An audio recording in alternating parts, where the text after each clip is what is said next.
Hey there. Hi, Will. How's it going, Andy? Good, thank you. So I think we are live.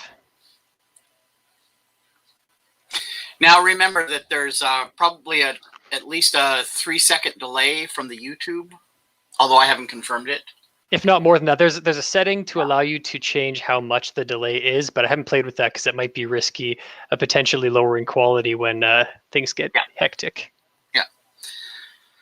So the questions we'll have to pause for people to hear. So.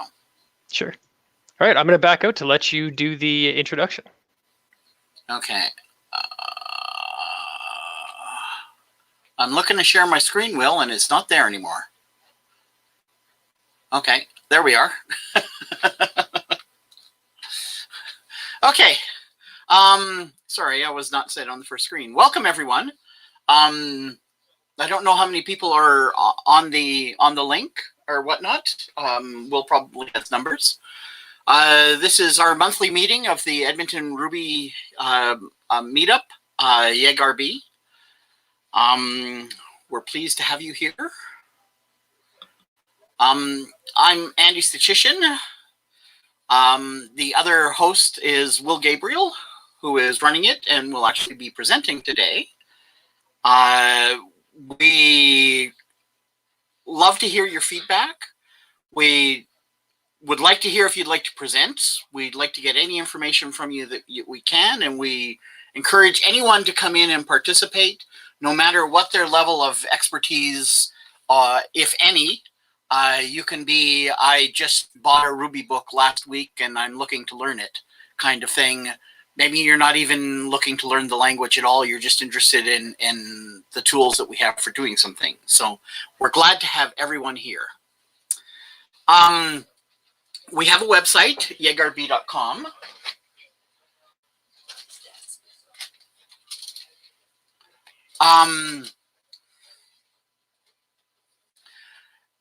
We will graciously keeps it up to date with everything that we need.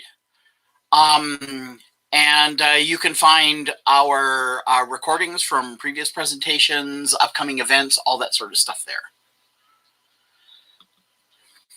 So we graciously get many of our facilities from the Dev Edmonton Society, right? And they have a Slack, and you can join this Slack, YEGRB.com/Slack, and you'll get on the Slack there, and there's a whole bunch of things that you can do. Dev Edmonton Society provides us with physical space for our meetups when we're meeting physically, which we're not at the moment.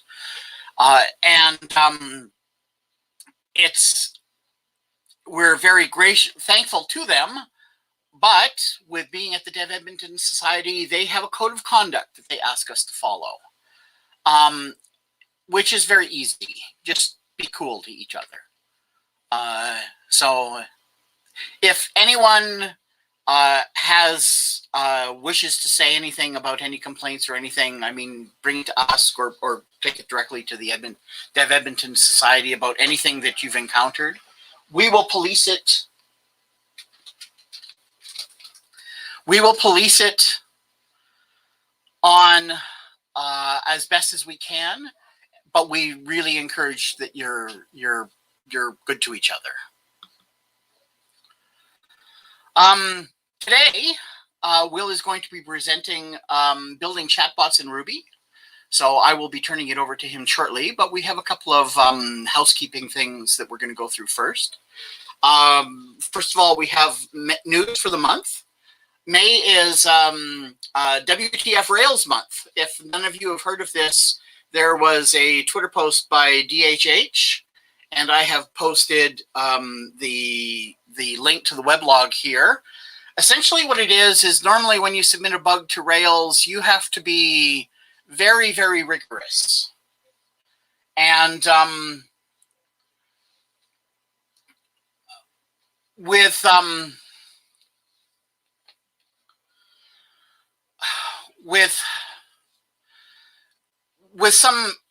comments that came out on the internet a little while ago, DHH decided that they would open a forum to enable people to maybe bring some things forward. I would encourage you to go to the blog and read it and see what the parameters are, and go from there. As well, Ruby 271 and 266 were released. These were actually last month, but I don't think I'm not sure if it came out after our meeting or whatnot, but I thought I'd put them there. Rails 603 has also been released.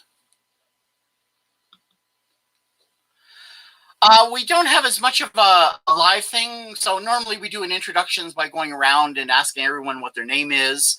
The question that I was going to posit this month is, what is the first thing that you'll visit when it opens? That's an easy one for me. I'm going to be going to the AMA to renew my license because about 1 week into the lockdown, I found out my license had expired a couple of months ago. So I think I'm going to get that back. But anyways, in the chat or so forth, I would encourage the rest of you to perhaps answer the questions and introduce yourself. A final thing that we normally do is we look at job opportunities. If anyone knows of any job opportunities, either post it into the chat or put it into our channel on the Slack, or let Will and I know and we will put it into the channel on the Slack. This has been a tough time for a number of people. I have noticed large numbers of people announcing that they're looking for work because of layoffs and so forth on Twitter and in other places. So any opportunities that anyone knows of are very much, I'm sure, greatly appreciated within the community. And with that, I am going to turn it over to Will, and he can proceed with the presentation. Will. Thanks a lot, Andy. So one advantage of using the virtual meetup over the public meetup is it's a lot easier to quickly drop one source out and drop another one in without having to mess with cords or anything like that. So that's a nice perk. So yeah, I'm doing a presentation today on building Discord and Slack bots in Ruby because we were starting to talk to ourselves anyway. So basically, for me, it was an idea to spruce up sort of those online remote communication communities that you spend a lot more time with when you can't see each other face to face. And for me, I started playing a new computer game. I've been playing a lot more computer games lately than I had when I was able to spend more time outside. And I found that there was one particular thing that people would constantly be asking each other questions about, like it's kind of a role-playing game and people were asking, where can I find this piece of equipment and what level do I need to be to get this thing? And a lot of people were just waiting, spending time depending on people to provide that information for them when you could very easily build a service to provide that information for people quickly. So that's what inspired me to do this. And I hope that my presentation inspires other people to see how they can improve their social spaces in other ways. So we'll start by talking about what you can do with a chatbot. So services like GitHub, YouTube, Giphy, they already have great Slack integrations, and a lot of them have good Discord integrations as well.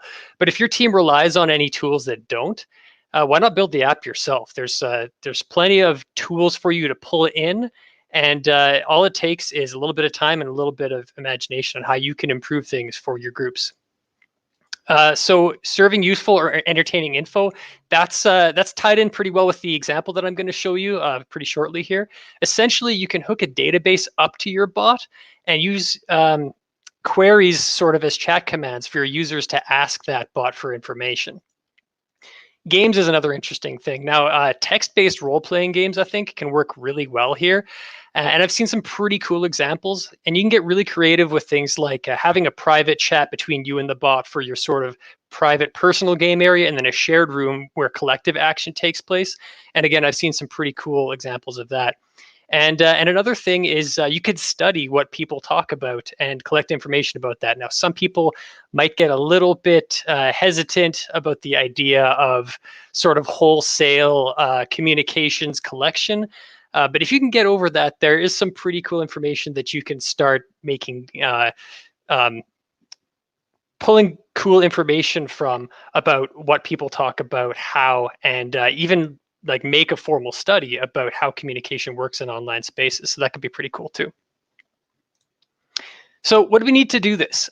First of all, we're going to be building in Ruby, so we have the great Ruby Gems library, or sorry, collection of libraries to pull information, to pull code in for our application.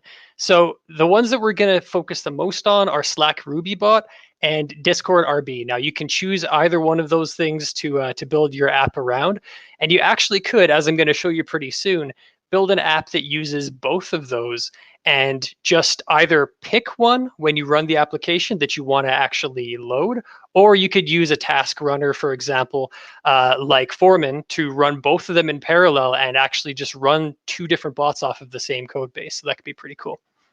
You're going to need an API key for either Slack or Discord, and I will put the slides here into the YouTube description down below here when the video goes live after it's recorded. And those links will help you get started on where to get your own API keys. Also, if you go to the GitHub pages for Slack, Ruby Bot, and Discord RB, they do walk you through that process pretty well too. Now, when it comes to hosting, you don't need a web server.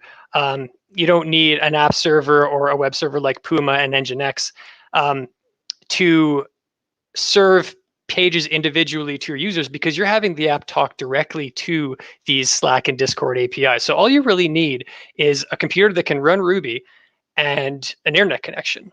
And you could either use your own machine to host this bot if you can keep it on all the time, or you could use a service like Heroku. I've got a DigitalOcean droplet that I use Doku on, and that's where I pushed my bot to. But really, the requirements are very low, and getting it set up with something like Heroku is pretty easy.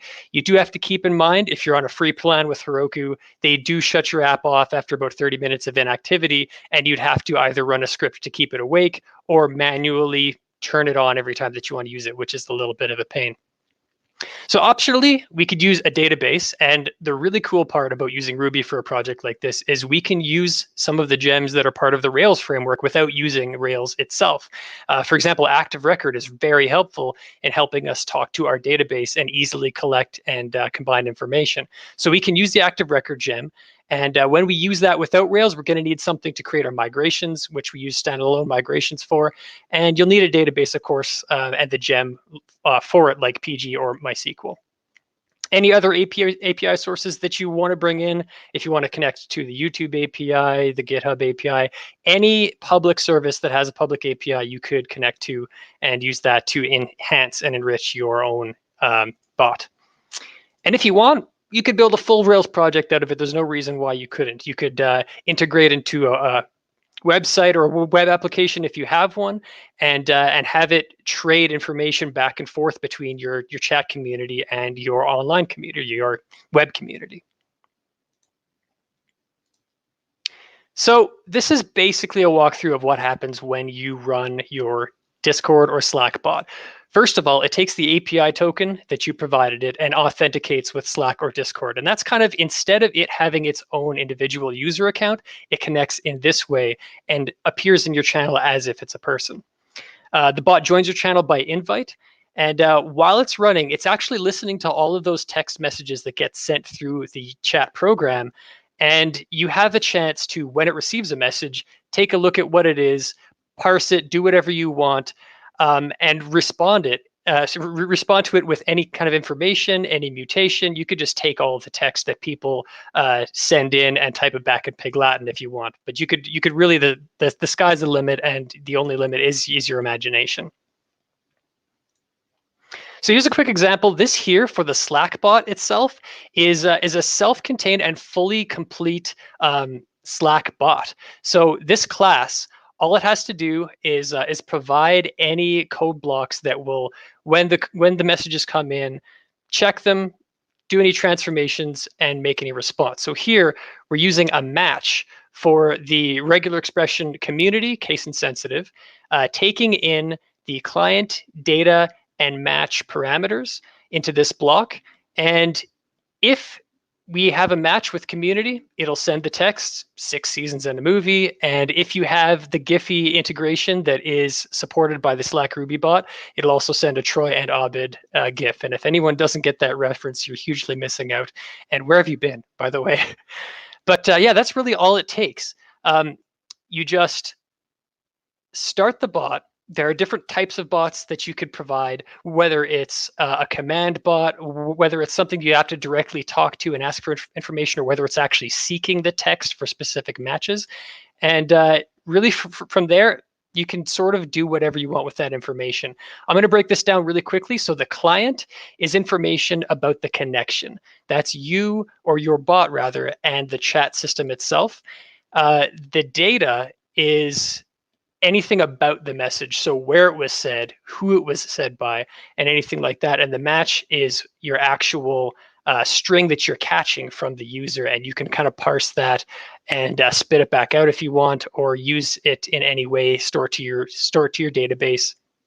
And it's pretty much up to you. So that's generally an overview of how everything works. Now I'm going to actually show you an example of an app that you could build fairly quickly, I might add as well. And then we might try extending it a little bit if we have some time. So I'm going to quickly pull up my other view here. Just give me a second.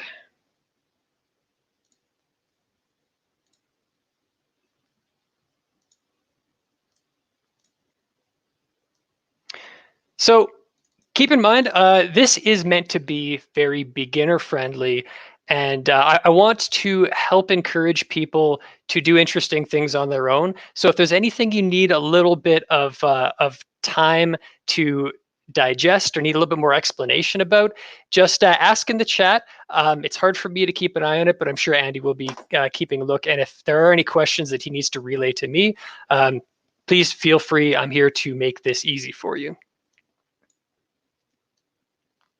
Twilio, yeah, you could probably use Twilio. You could do IRC. I'm sure there's an IRC gem out there that you can make an integration with. So just let me pull up. Okay, so this is the directory for the bot. Pretty standard here, and actually a lot of things, when you use things like standalone migrations to pull a database into your project, it encourages you to use a very Rails-like app structure. But as we usually do when we're learning how a new application works, we're going to take a look at the gem file and talk about its dependencies.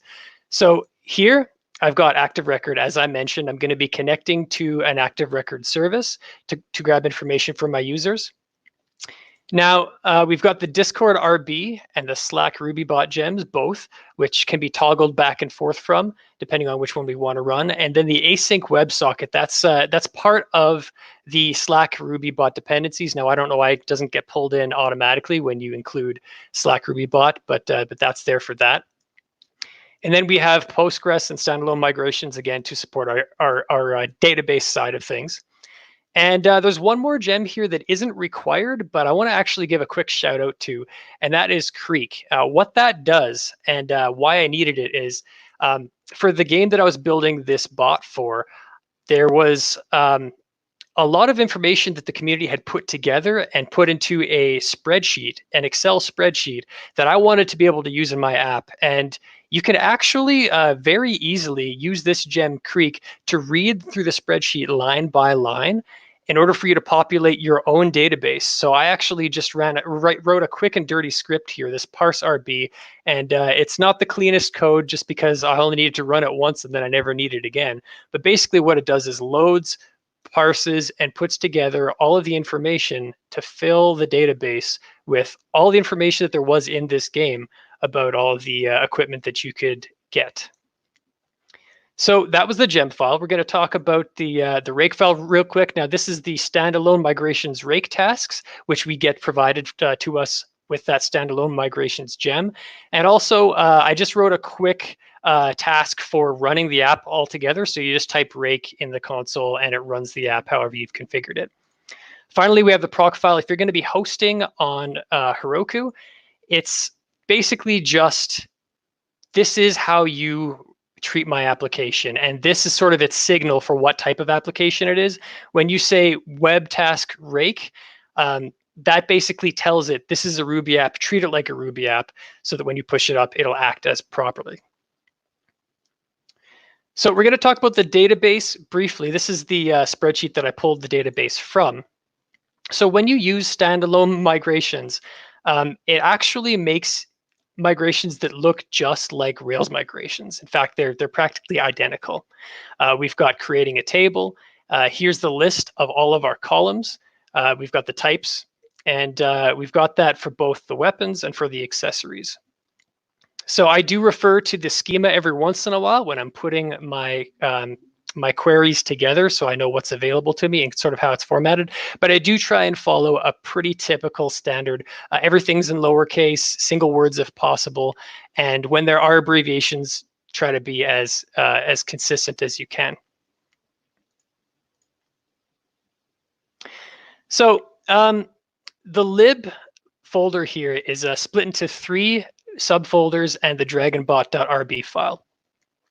So I'm going to briefly, this game is for, sorry, Matt, this is for a game called Dragon Mark for Death. If you can imagine Mega Man combined with a loot-based RPG multiplayer game like Diablo or Borderlands, it's kind of like a meshing of those two. It's actually really fun and really dorky, which is, of course, the best. Okay, so I'm going to quickly talk about the dragonbot.rb. Now, this is basically just the file that pulls in all of our requirements, sets up the database, and runs either the Discord bot or the Slack bot. And all we do to pick which one we run is uncomment that line, run rake,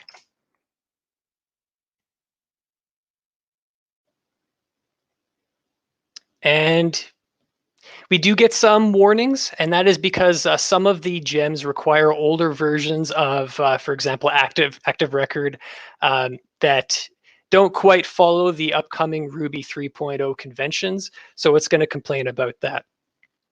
But yeah, that's basically all you need to do to run the app. And I'll show you how it actually runs in practice later after I've finished walking through how it works. So we've got our database configuration. That is basically in, where is that? The config.yaml.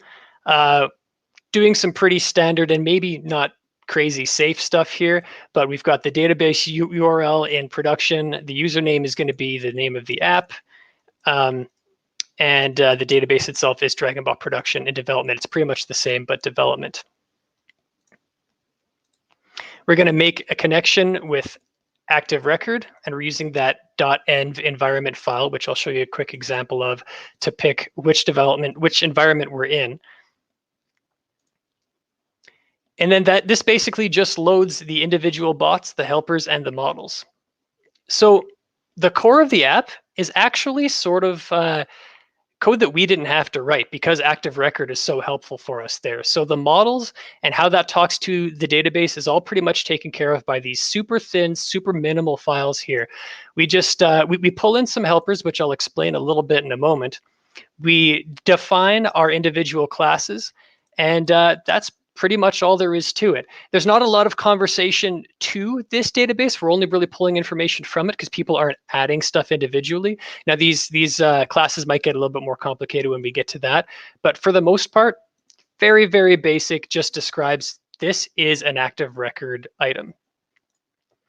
So one thing that I did do to make things a little bit simpler is include this equipment mix-in. And if anyone's new to Ruby and isn't really familiar with the idea of modules and mix-ins, a module is basically just a collection of methods that you can either call on their own as a module method, or you can mix those modules into another class in order for you to be able to call them as if they're part of that class. So when we say require the helper's equipment, we're saying that when we include equipment in weapons, weapon kind of inherits all of the qualities of what equipment is. And any of the things that equipment can do, a weapon can do. So let's take a quick look at that helper here. So all this basically does is allow us to easily combine different database columns to make it into a easily digestible format for our sort of our chat interface. This does run very well serverless in a Docker container, and I'll explain that a bit later. So basically this says that all pieces of equipment have stats and they have classes. So they have stats that they could increase or decrease, and they have a list of classes that they are capable of being equipped on. So I'm going to quickly run through these line by line, just so people who are a little bit newer to Ruby kind of can understand what's going on here. So when you take a list and reduce it, basically what you're doing is you're running through that list and allowing you to kind of combine a normal iteration with taking a result from each of those steps and combining them together. So here we're just making a result starting with that blank string, and for each of the accessories that we go through, or the pieces of equipment that we go through, we're taking something from that and adding it to that string. So here it's just going to take all of the different stats that show up in the database and put them side by side in a string together, sort of concatenated with the tab character, and then strip to remove the last one at the end. Classes does a very similar thing. In the database, they're just stored as Boolean. So we'll quickly jump over to the schema and I'll show you. We've got, these are the different classes in the game, and whether it is true or false means can that character equip that piece of equipment. So we go back to piece of equipment, and for this list of all of the different classes that are available, this will cut through that and let us know sort of a list of all of the different classes that are capable. So we can sort of turn a list of Boolean values into a list of names. And with that mix-in, we can add those to both the accessory and the weapon classes. So we don't have to write those same methods over and over again each time that we come up with a new piece of equipment that someone can put on their character. So that is the equipment module, and that is specifically for mixing in with the weapon and accessory classes.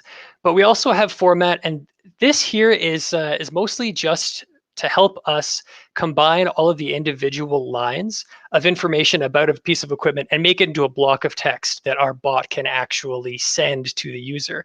And how they handle blocks of text is, for Discord, it's going to be an array of strings, and each string is a different line. So when you pop each of those individual lines onto the event, and I'll sort of show you how that works in a second here, that actually sort of relays that individual string to the user.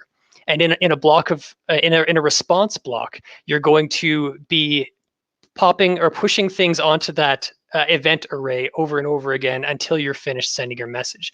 Slack works a little bit differently. Slack, you can actually send an entire block of text that is separated by the new line character. So in that case, we can still use an array of strings and just concatenate them together with the new line. So we use join to do that. And again, I'll show you that. But this is, for me, useful methods that help us convert the data into texts that is going to be interesting to the users. So we've got our title. If we go format.title and any string, it's just a quick custom command that'll make every single word in that string a capital word. And equipment info here, so we're taking the title of the equipment name using that first method here.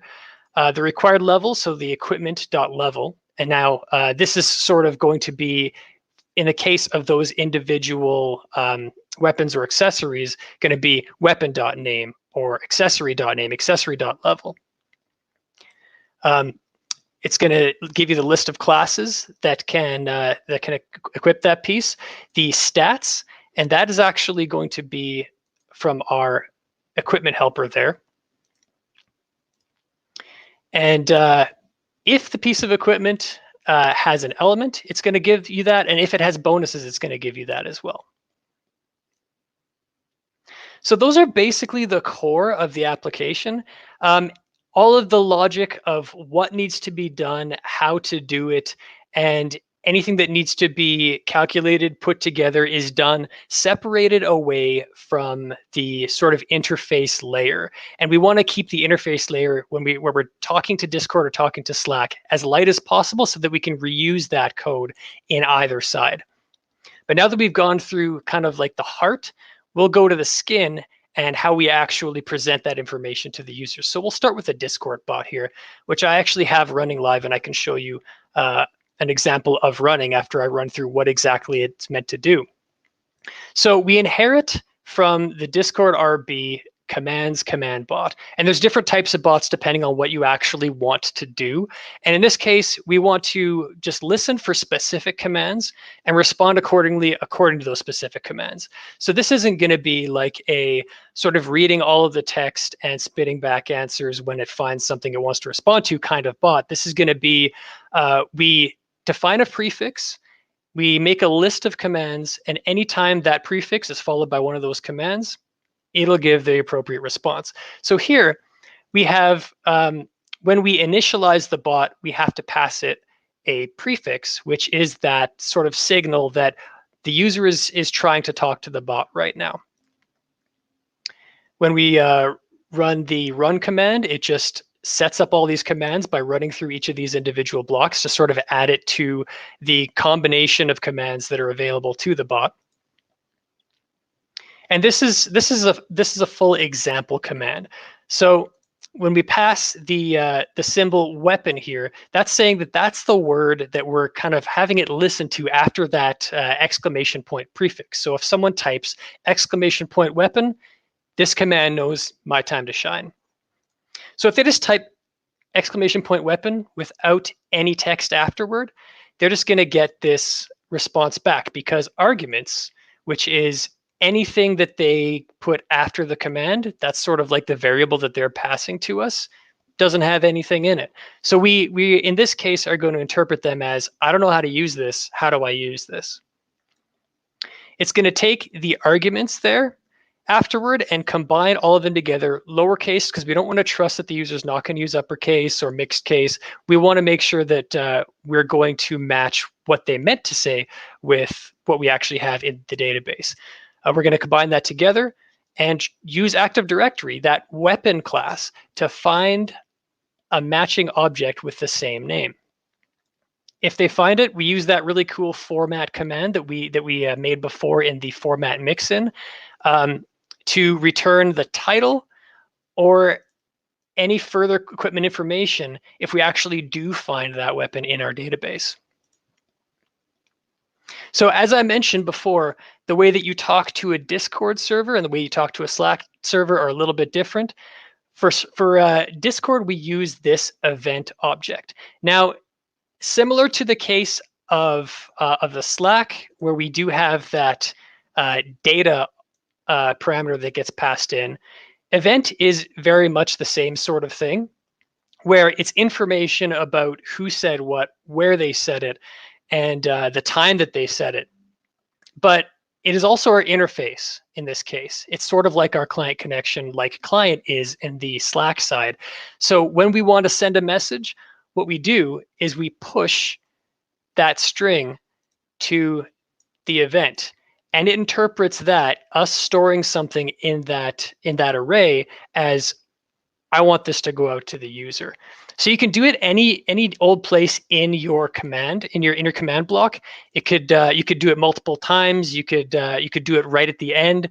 But one thing that I noticed is if at the end you also return a string, it's going to return that string too.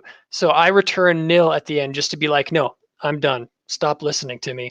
You don't need to add any more of this.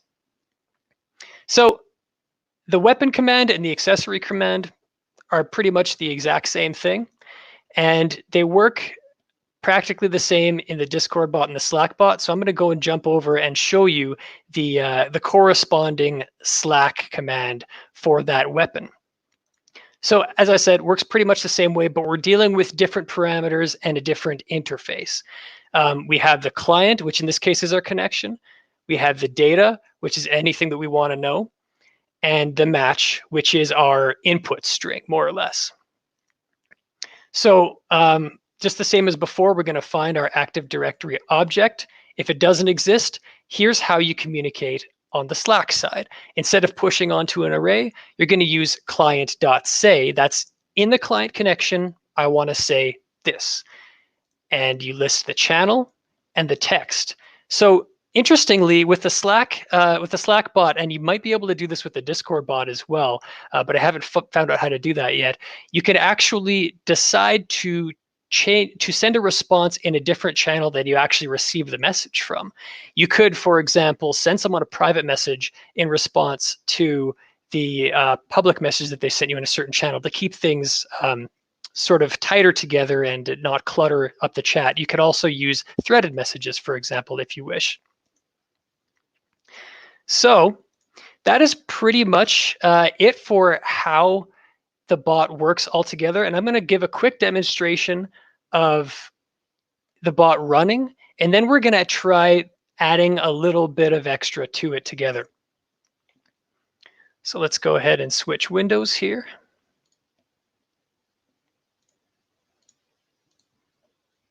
Actually switch though.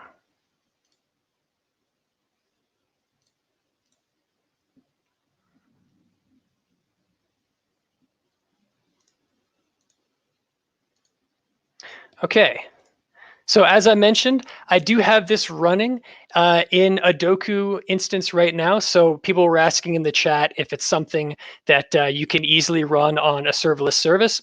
Absolutely, because that's what I'm currently doing. So we've got the bot running and it's joined the channel. And as I demonstrated, in order to talk to this bot, you want to use the trigger, which is the exclamation point in this case. Let's say I want a weapon. And I want to know about the, I don't know, what's the weapon from that game now? Let's say longsword. It's going to parse that. It's going to see if there's anything in the database that matches that. And it might not actually be online. Hold on a second here. Yeah, you know what? I think I did stop. I'm actually just going to start the version that I have locally hosted here because I can guarantee that will work. So uncommenting the Slack bot.run. Sorry, not Slack, Discord. We've run rake. Our default command is just to run dragonbot.rb.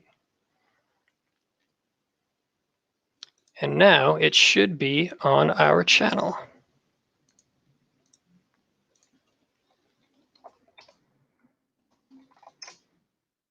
Oh, it actually did get our old command, just took a little while to come back to it. So that might be the thing where, you know, the app could have gone asleep because I'm using a Heroku instance or something like that. But here, both the bot that I have locally hosted and the bot that I have hosted on my DigitalOcean droplet both responded to the help command at the same time. So you actually can run the same instance multiple times, and the API keys do allow that.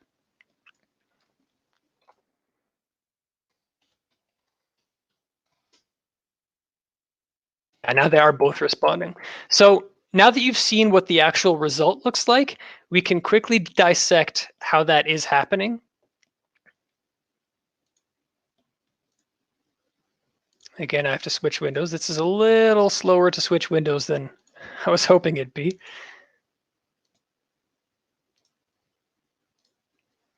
But we're going to spend a little bit more time looking at how to do it because we're going to write our own response command next.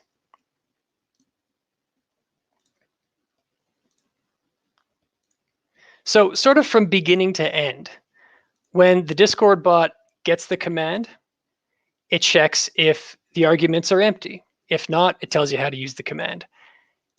Then it's going to convert to downcase, all of those arguments joined together with a space, because that's how we're going to search on the database. They are spaced out, they are lowercase. If there's a +1 at the end, of course, it'll leave that alone. And then the format. So let's quickly go over to the format helper. And notice that it's actually doing a little bit of not quite Markdown, but similar to Markdown, where we've got the asterisks here when we want to bold something. and we have got the underscores here when we want to italicize something. Now, interestingly, there is some difference between how Discord and Slack handle formatting as well. For Discord, double asterisks for bold, underscores for italics. In Slack, single asterisks for bold, and underscores for italic. So you do have to do a little bit of conversion, and unfortunately, that's just something you have to deal with. I found that it's a little bit easier to remove an asterisk than to add one. So on the Slack side, I have just a quick global substitution for the doubles into singles. Okay, so that is more or less how the app works. So let's go ahead and add something else that might be interesting to our users. So if we think about someone has all this information about all the equipment, all of its stats, the level requirements, what might they be interested in knowing? Well, if someone has joined the game and they're just leveled up to level 30, for example, they might want to know, what can I use at level 30 as a level 30 Oracle or a level 30 Bandit? Like, what do I have available to me? So let's write actually a new response function that will handle that. So what we're going to need is, first off, we need to check to see if we have the capability to provide all that information in our models. Well, we can check our schema, and we do have, the name of the weapon, all the classes that need to equip it, and the level that's required. So we don't have to add anything else to our database models because it's just already there. What we do need, though, is some way to grab that information and hand it to the user in an easy way. So let's make another helper method, and maybe even an entirely new helper class in this case. Let's make an info helper that will allow us to populate this with all the things people might ask generally about a different piece of equipment or an item in the game. So let's go info. And we're going to make this a module so that you can use it kind of in any different place in the application without instantiating. Now, the difference, if anyone's unsure, in a basic sense between a module and a class, is a module doesn't need an instance sort of by design to call its methods. It's sort of just a thing that exists by itself or as a part of something else. You aren't going to have an object that belongs to the info class, for example. So we're going to go module info, and we're going to make a recommend method. And I apologize if I get a little quiet, because thinking and talking and typing at the same time can be a little bit difficult. So we want two pieces of information from somebody to make a recommendation for them. And let's say we want their class, and you actually can't use the word class because that's a reserved word in Ruby, but you can use class name as our variable and the level that they are. This is creating a method for people to get recommendations based on their class and their level.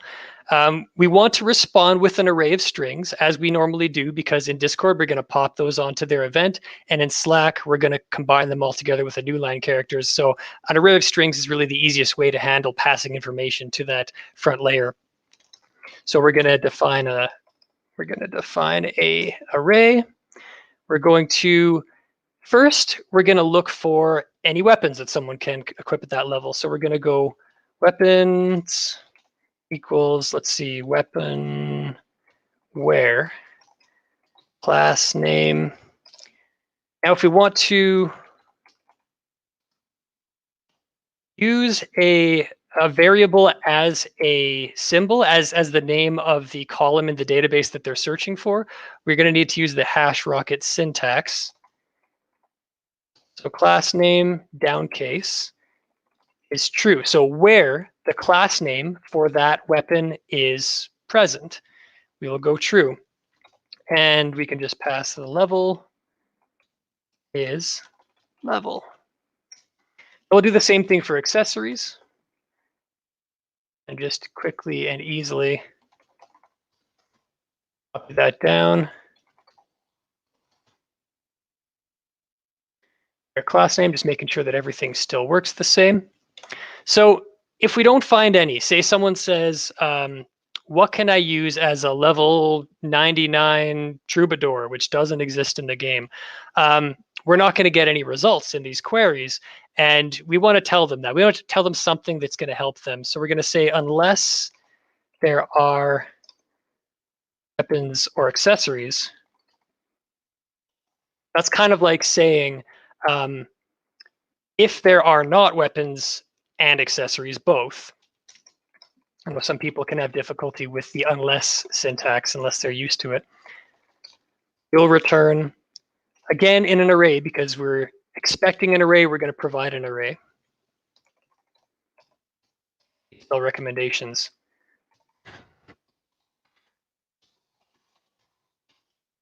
And interpolation is the pound in Ruby.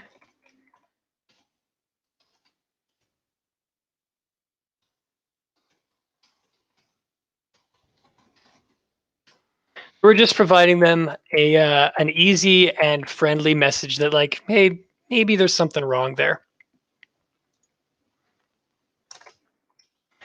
So if we don't have weapons or accessories, we will hand them that string. If we do, we want to do something with them. We want to format them nice. Now, this makes me realize we don't have an easy way to sort of pass a large list of items to the user without just flooding the chat with loads and loads. Because if we go back and look at what the formatted message looked like, it was like 6 or 7 lines long. That's too much. So we're going to actually want to make a new helper to provide a little bit more condensed information. So let's go back to format, because we're going to make a new way to format information. Let's go, let's see, we want, it's like equipment info, but simple. So I'm going to make a module method simple info. It'll take in a piece of equipment. And in this case, we probably just want a single line. We just want, because we're going to probably have sometimes, 15, 20 results. We don't want to flood the chat again. So single line for each. We're going to want the title of the piece of equipment. So in title case, equipment name. And we are interpolating properly, yes. And then the stats, and we're going to put that in parentheses just to keep it nice and neat.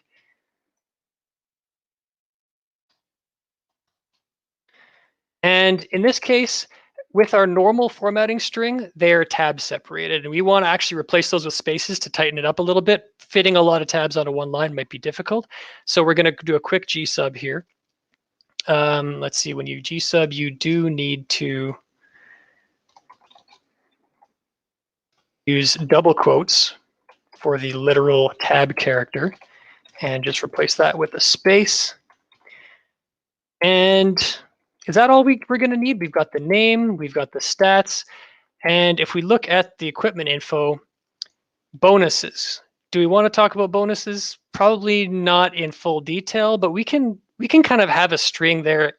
Is there more? And if they're interested in learning more about that item, we can ask them to just simply search up that item to get the full details. But it's nice to know that there's something extra there. I want to make sure that I'm interpolating this properly, because that could cause problems. There we go. So we're going to add plus bonus if there are any. So we can use sort of an inline conditional statement here to add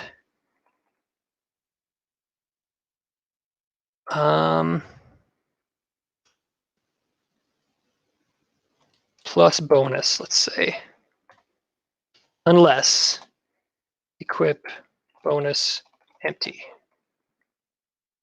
Let me double check that everything looks fine here. Oh, this line's too long. We can split up long lines. Leave like this.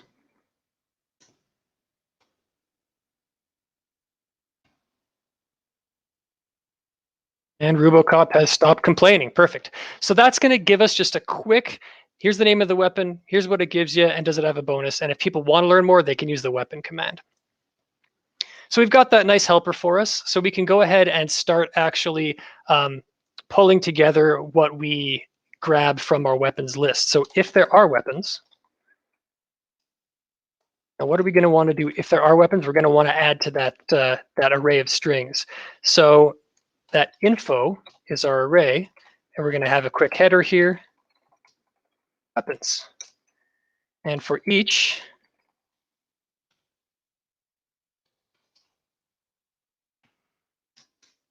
if anyone's unfamiliar with how blocks work like that in Ruby and you're brand new, I'm sure the people in chat would be happy to help. And I'm sure Andy will let me know if there are any questions that are specific to what I'm doing, because it's very hard to type code and pay attention to the chat at the same time. So in that weapon block, it's going to take each weapon and pass the simple info of that weapon. And that is, of course, as long as the format module is available. So that's why we have all of our imports, all our require statements here on the top level. And that reminds me, we're adding a new one here. So we're going to have to go require lib helpers info. Cool. So that's what we do if there are any weapons. Now, what is Rubocop complaining about? Use a guard clause. That's okay, because we're going to have another clause yet. So if weapons, put the weapons heading on, and you know what? Let's go ahead and make that bold. Why not? And for Discord, it's going to be double. You know what? I'm not going to mess with that right now. Out of scope. So if weapons, accessory is going to be pretty much the same thing. But the reason we're going to have these as separate blocks instead of combining them together is we do want to, if there are accessories, add that accessories header. And for, should have done multi-select for that, but I'll do it for this. So again, it'll grab the simple info, which is why those mix-ins are so helpful, because that all the information that belongs to a weapon is a trait from equipment, and same thing with accessories, because they pretty much act the same, except they go in different equipment slots. So at the end, we've got this info array. We're just going to go ahead and return that. And that should be it for our base recommend class. I hope Andy will shout at me if I've got any issues here, but we'll run into errors when we actually run it, if there are any. So now that we've got sort of the heart of that, we've got to add the skin. So what is the user going to see, and how are they going to call that class? So we're going to make this a Slack command first. And just like how our accessory works, we're going to be like operator, and what was it? Recommend. And there's a reason why I have a space here. The way that the Slack commands work, we're kind of doing a bit of a hack. So the operator is meant to be like addition, subtraction, like anything that can appear in the middle of a string. The Slack bot normally only actually responds when you address it directly, but we don't want it to work that way. We want it to be able to listen in and respond accordingly. So we're using an operator to allow it to scan anything and give us a match if there are any.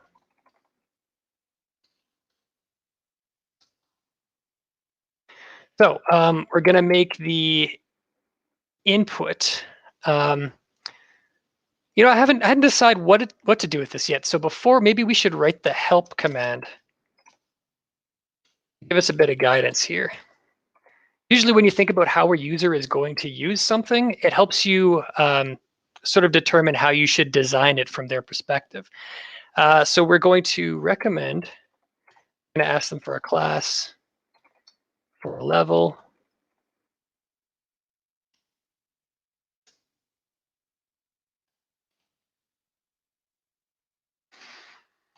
Equipment available, a given class level.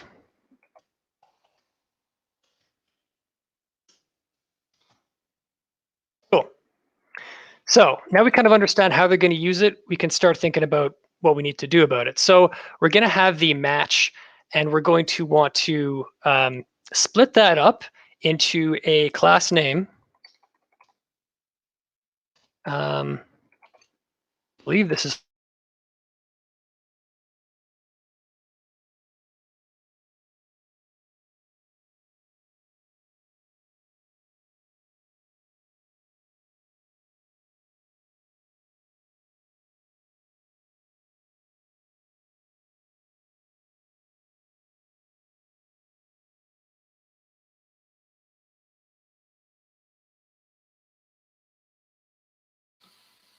Will, your video cut out.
Okay. Chris just posted, can't hear anything, but that's probably because I was silent. So I'm trying to determine whether or not it's, I have a feeling that it might be Will's headset that's gone out. Will, can you indicate if you can hear me? Okay, because the rest of them can hear me. So it's either your mic. Try the cam mic settings, Will.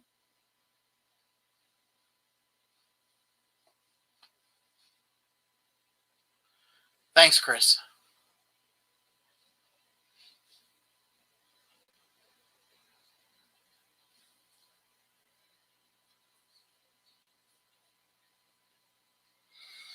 Oh, hopefully we'll get Will back shortly.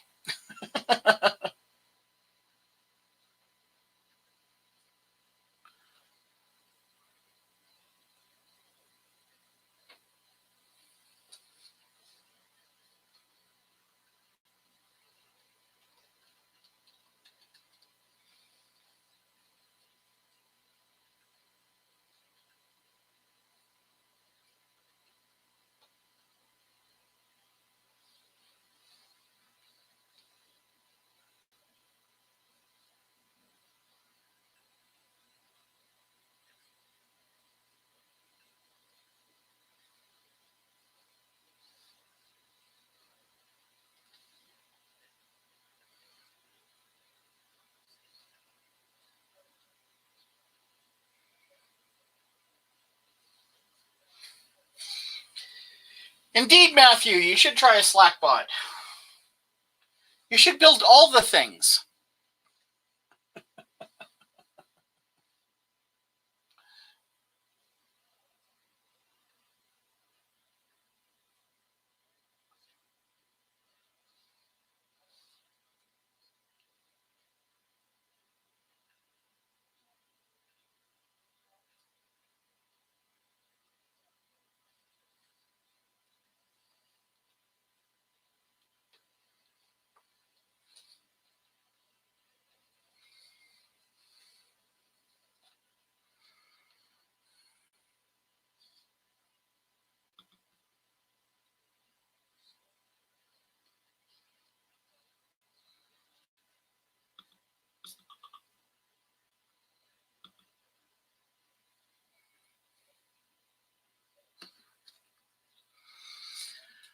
So Will is having some technical difficulties with his connection. Hopefully he'll be right back. We'll give him a few minutes.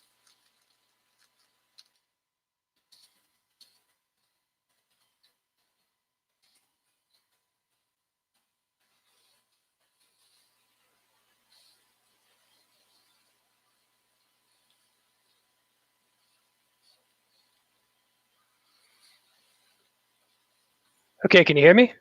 Yes, we can, Will. I had to completely restart Chrome. It had gotten locked up. Something got gummed up in the gears there, I think, when I was trying to juggle multiple sources, and it just couldn't handle it for too long. So it might be a memory leak or something, but we're good now.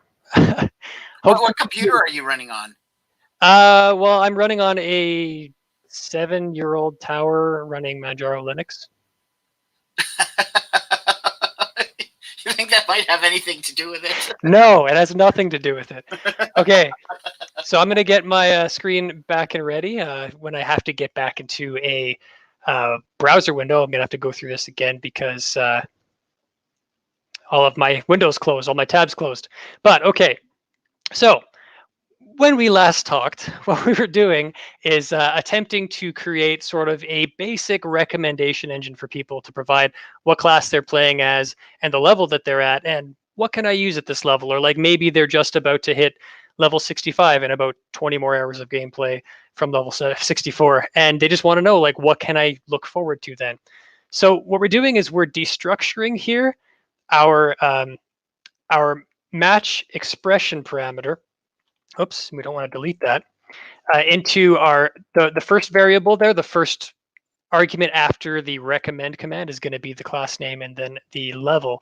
So once we've got those together, or separately rather, we can actually start searching.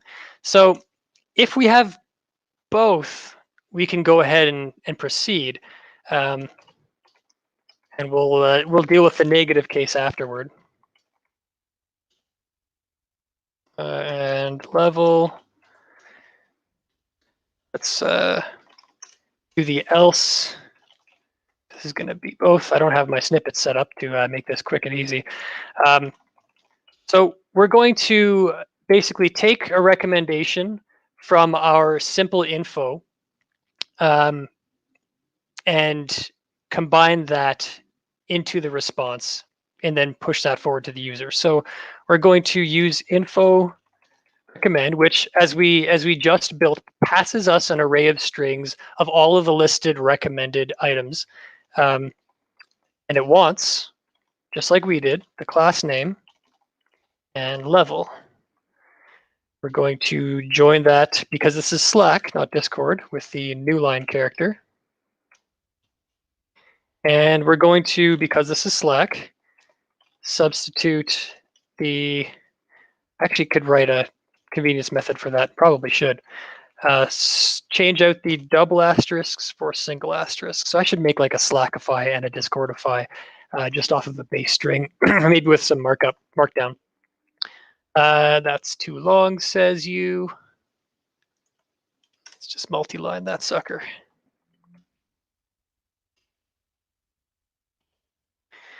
Now, once we've got the response, all we have to do is ask the bot to say it. So client.say channel, the channel that it was sent from, the same channel that we want to respond to, and we want to actually type channel, not SNL. And the text we want to send is just that response variable, because it is a joined string block. So what happens if we don't find either of those things? Well, we kind of want to provide some useful information to the user. So we're just going to send them a direct response. Whoops. I've got my hotkeys mixed up, because I work on a Mac and I play in Linux, and the key combinations are not the same. So we've got our channel, same, and we're going to send them just a straight up string here. We're not going to try and interpolate this with any information. So single quotes is fine. We're going to tell them how to use the command. And I got to spell that right.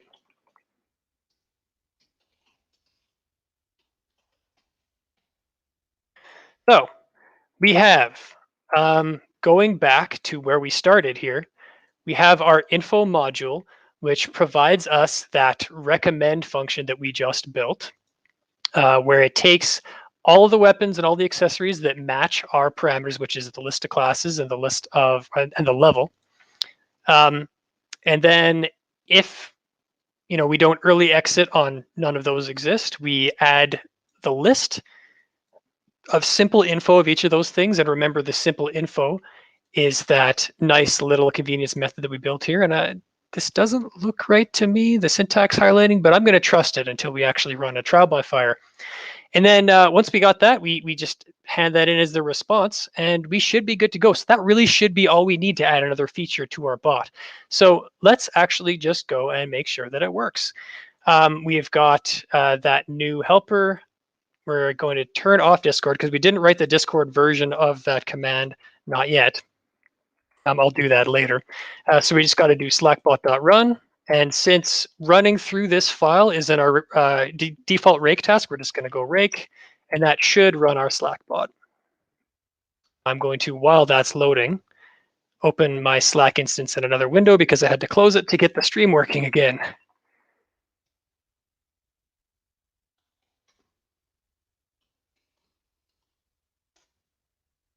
So it looks like successfully connected to Will's test Slack. So I'm going to go ahead now and pull up the Slack window, and we can play with this a little bit.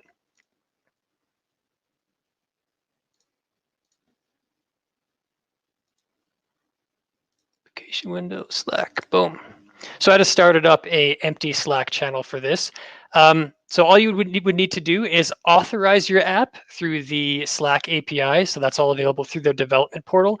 And then you invite the bot to the channel. So you can see I already invited DragonBot to the channel. So we can just, oh, that doesn't look right. We can actually address it directly in Slack. This is kind of the way it naturally works. We can address it directly and say, help, tell me what you do.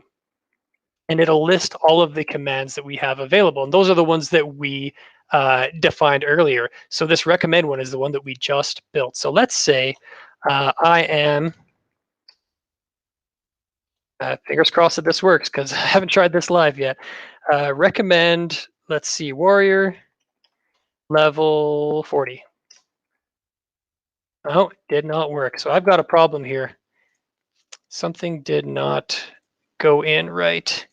Of course, that's always going to be the thing. You're going to have to debug a little bit. So let's walk through this quickly, step by step, to make sure that it's doing everything we expect it to.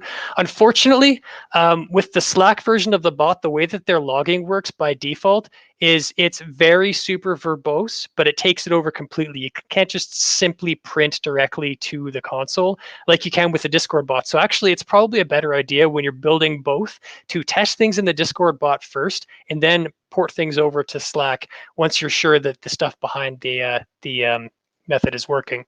So let's quickly go over to it. It was responding to this, so we were getting the operator properly. If class name and level, because we do need both of those things.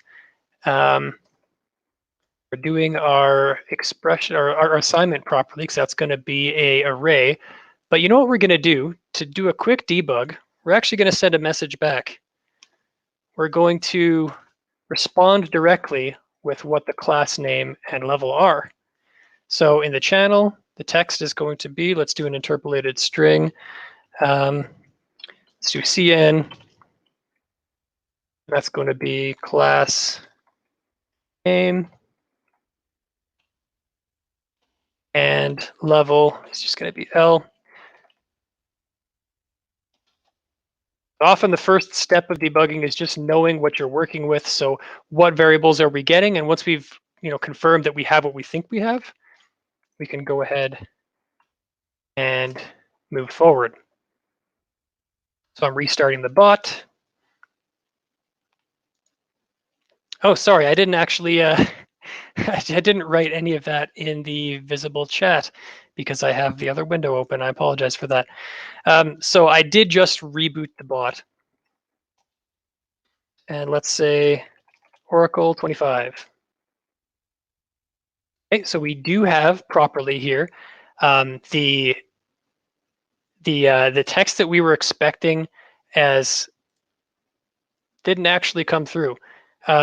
The level is wrong, so it's not actually split. So we didn't do that parallel assignment properly, and that is something that I'm sure Andy is shaking his head right now.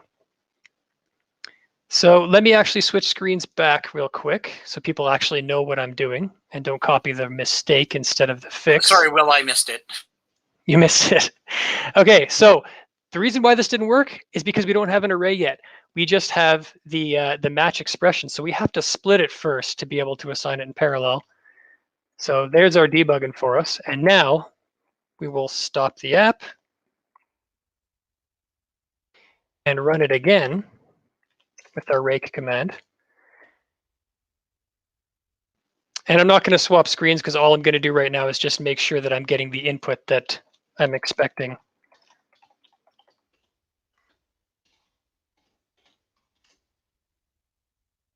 Okay, so now I'm getting properly the class and the level. So that's what I was expecting. So we're almost there. Now we just need to make sure that we're searching the database properly. So that might be our next direction. Where did my, okay. So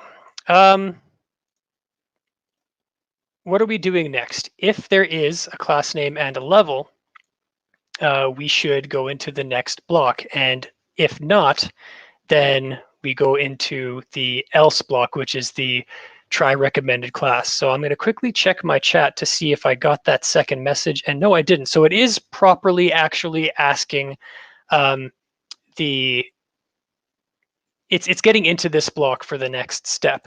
So it's going to be something here is going wrong. Info.recommend.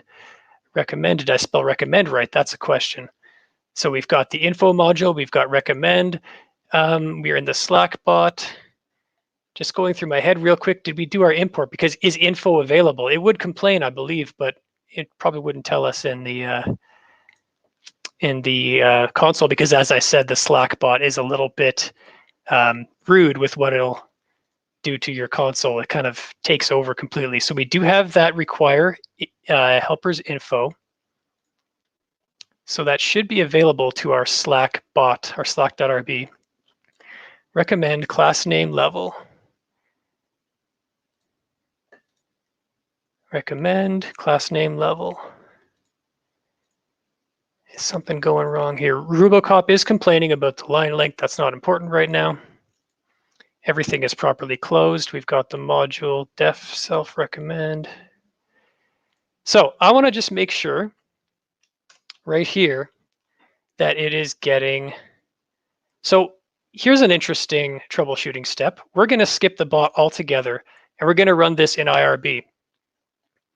So let's comment that out. Let's close the bot.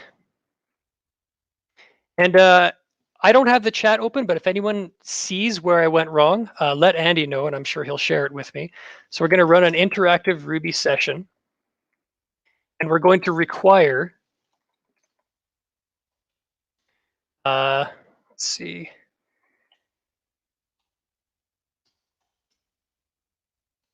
This will require our DragonBot file, which has all of the rest of our require statements in it. And now what we should be able to do is, for example, weapon.first. What's the first weapon? So we do get a result from that. So we are connecting to our active record instance properly. We're getting some warnings here, but as I said, that's because we're using an older version of these gems, and there are warnings upcoming for Ruby 3.0 because it changes the way certain things work.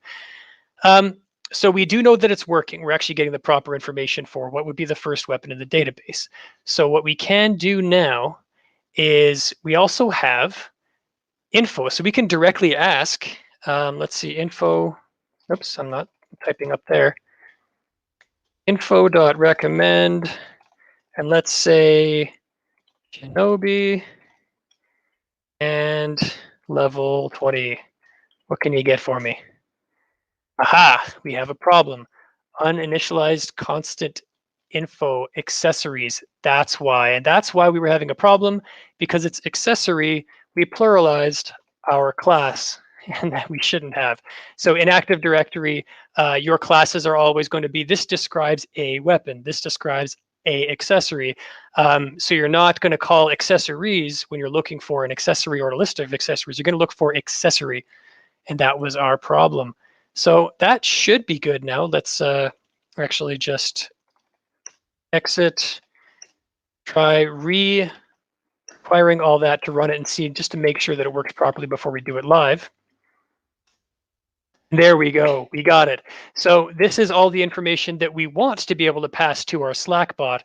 And now with all that done, I'll just move this out of the way. It should work, fingers crossed. So we can, again, exit out of our interactive Ruby session, uncomment our Slack bot, and rake will get us to our Slack bot instance. Successfully connected, cool. So I'm confident now. I'm pretty confident. I'm going to share the Slack screen again, and let's do it live. Okay, so recommend. Let's see, Empress, level 40.